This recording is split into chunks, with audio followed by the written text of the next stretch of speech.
Okay, so if you were on the live webinar that I hosted a couple of weeks ago, then you know that I revealed that I ended a relationship with the man that I was going to marry. I thought that I was going to marry. A relationship of 3.5 years, and we dated while I was in law school.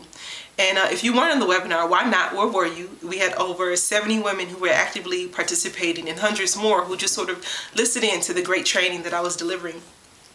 But I also revealed that I am with a new man. And I'm with a great guy, and we actually live together. But get this, we haven't had sex yet. No sex. And when I say no sex, I mean no sex. No mowing the lawn, no rocking the mic. And I'm wanting to reveal this part of myself because I had an interesting conversation with a woman who's very dear to me, my mother. And I'm sure that many of you, I feel like many of you women can relate to me. And what I'm saying is that, you know, she said, well, Monique, you're just sitting up in the house. Why don't you just go to the courthouse and get married?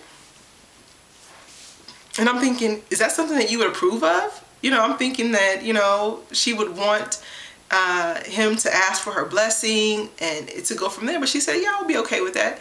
And I know that my mom has good intentions and she's coming from a good place and also a place of fear, and she has concerns for her only girl. But the truth is, in her telling me and making the pressure to make sure that I'm married, why am I not married? I'm thinking to myself, why are you asking me this? I'm not the one who proposes. Why are you? I'm wondering if the men are having these same conversations.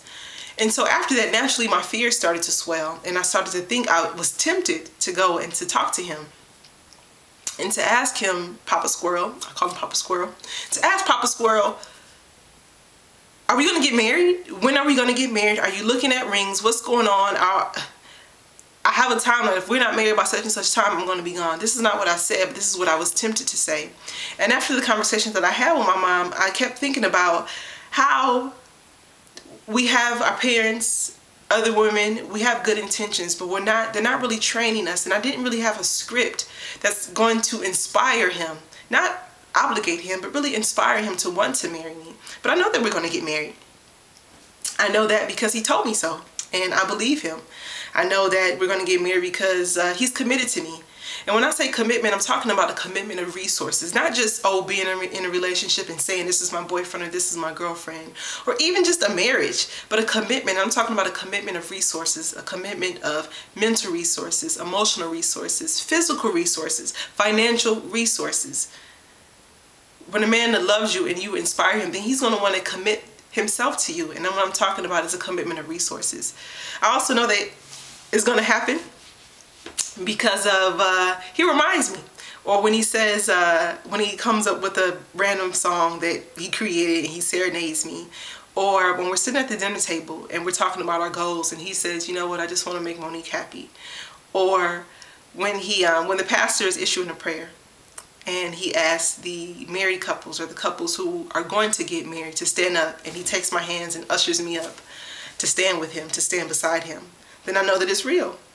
And so even though we're living together and we haven't had sex yet and we're not married yet, I still get scared and I still have fears. And especially when I'm talking to my mom or talking to other women who really want to protect me, it becomes scary. And that I want to go and to run to him and to make demands and to issue ultimatums. But the truth is, what would really help me is just to get that support from them to say, you know what, Monique, I know you want to get married and I want to help you with that. This is what you should say to inspire commitment rather than creating obligation. Use this word, say this. You might want to try this instead.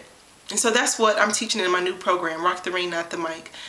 It's a 4-week program for the exceptional woman of substance who wants to honor God with her body, but who also wants to have a relationship with a masculine male. So just go ahead and click the link below, and I'll see you on the other side.